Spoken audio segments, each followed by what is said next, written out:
વિવેકનું.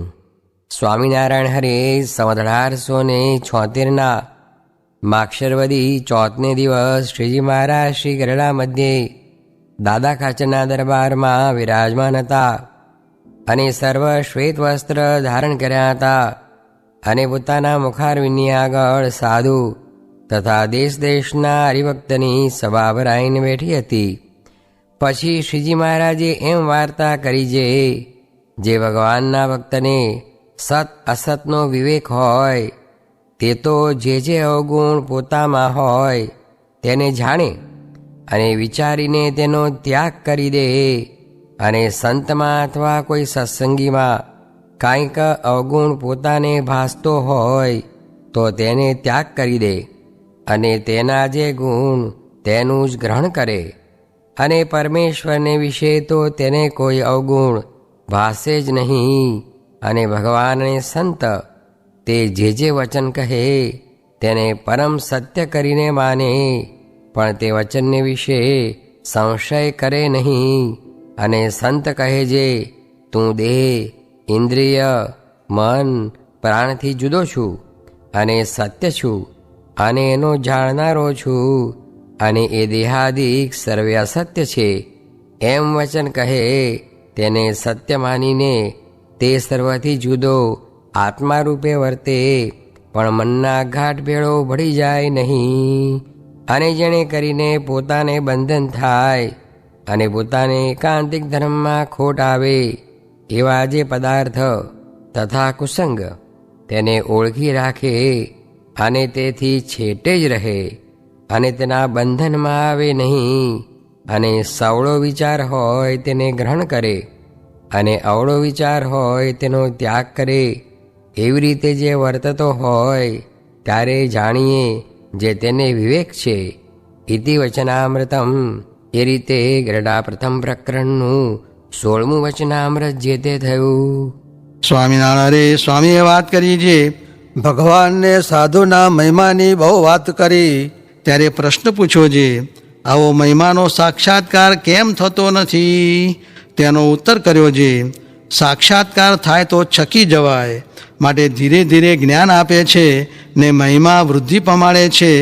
જેમ ફળ પુષ્પ વૃદ્ધિ પામે છે તેમ થાય છે, એ ભગવાનને જેમ ઘટે તેમ આવડે છે ને જેમ ઘટે તેમ કરે છે. ને ઠામું કૂવા આપે તો ગાંડા થઈ જવાય, માટે ભગવાન ઠીક જ કરે છે. સ્વામિનારાયણ સ્વામીએ વાત કરી છે કોઈકને ભગવાન પ્રધાન હોય ને કોઈકને વ્યવહાર પ્રધાન હોય, એ બેને બરાબર ફળ ક્યાંથી મળશે? માટે આ વાત પણ જાણી રાખવી. સ્વામિનારાયણ સ્વામીએ વાત કરી છે શાસ્ત્રમાં અને સત્પુરુષના કયામાં એમ છે જે મોટા રાજી થાય તો સર્વે કામ થાય. તે રાજી થયાના ઉપાય 4 છે. તેની વ્યક્તિ જે એક તો એને કાંઈ પદાર્થ જોતો હોય તે આપવું, ને બીજું તેના દેહની સેવા કરવી, ને ત્રીજું તેને આગળ હાથ જોડીને વિનય કરવો, ને ચોથું એની અનુવૃત્તિ. તે અનુવૃત્તિમાં તો સર્વે વાત આવી જાય, એ જેવું બીજું નથી. સ્વામિનારાયણ સ્વામીએ વાત કરી છે એકલી ભક્તિએ કરીને દેહ દમાય નહીં ને બળ પણ ઘટે નહીં. એ તો જ્ઞાન ને વિચાર બે જોઈએ. ને દાખલો તો ખેડૂ ઘણા કરે છે તે બળિયા થતા જાય છે. સ્વામિનારાયણ સ્વામીએ વાત કરી છે ભગવાનની મૂર્તિ, ભગવાનના સાધુ ને ભગવાનની આજ્ઞા એ 3 વાતમાં જ માલ છે, એવો બીજી કોઈ વાતમાં માલ નથી. ને જ્ઞાન, વૈરાગ્ય, ધર્મ તે તો જેમ કોદાળી, પાવડા ને દાતરડા તેને ઠેકાણે છે.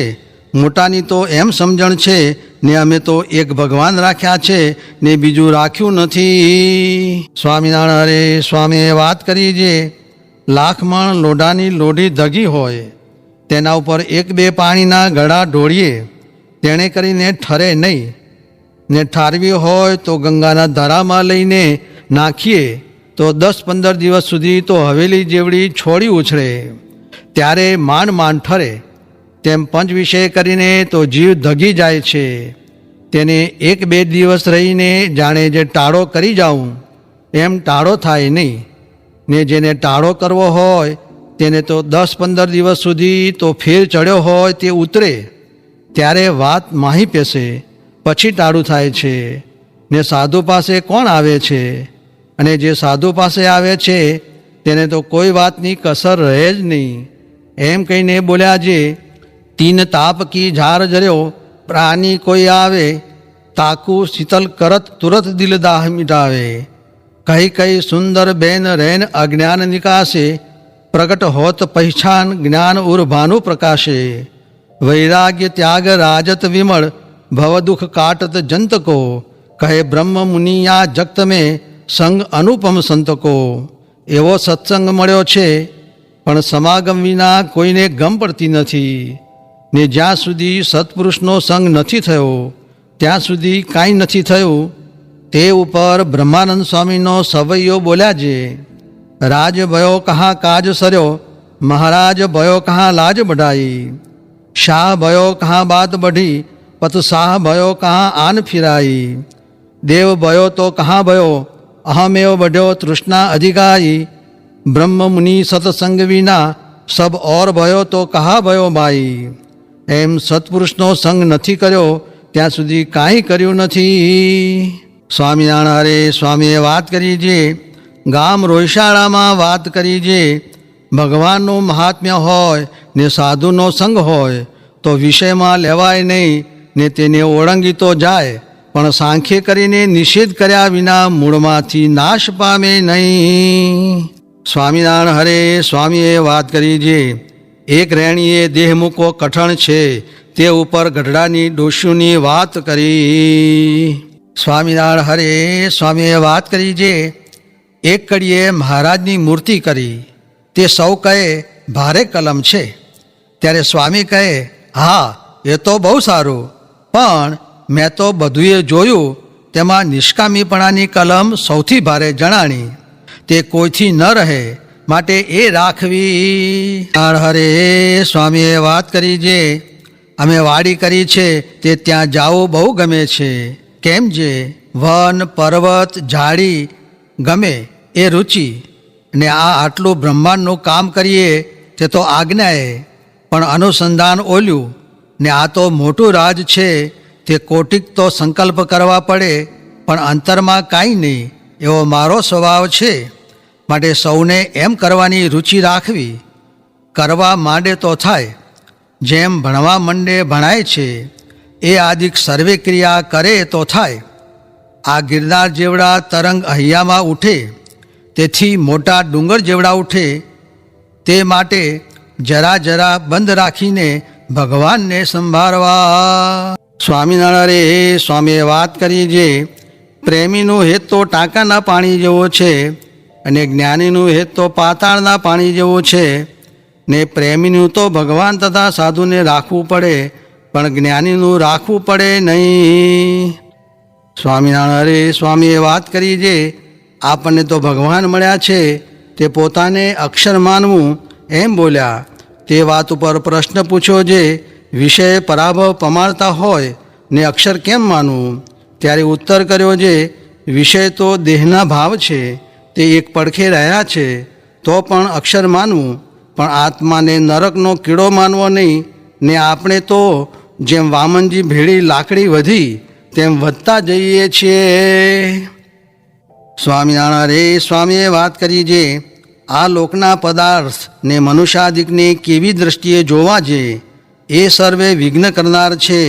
અને એક તો કોઈ પ્રકારે સત્સંગમાંથી જાય એવો ન હોય તે પણ જાય, અને એક તો કોઈ રીતે સત્સંગમાં રહે એવો ન હોય તે પણ રહે. એમ સંગમાં રહ્યું છે, અને ભણનારા કરતાં પણ ભણાવનારને વધારે દાખલો પડે છે. તેમ જ્ઞાન દેવામાં શિષ્ય કરતાં ગુરુ વધારે દાખલો કરે ત્યારે જ્ઞાન થાય છે, પણ તે વિના જ્ઞાન થતું નથી.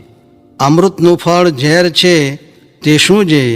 વિષય ભોગવવા સારા લાગે છે, પણ તેનું ફળ દુઃખ છે. ને સારા વિષય ને નરસા વિષય એ બે નાશવંતો છે, પણ નરસામાં દુઃખ છે ને દોષ નથી, ને સારામાં દુઃખ ને દોષ બેય છે.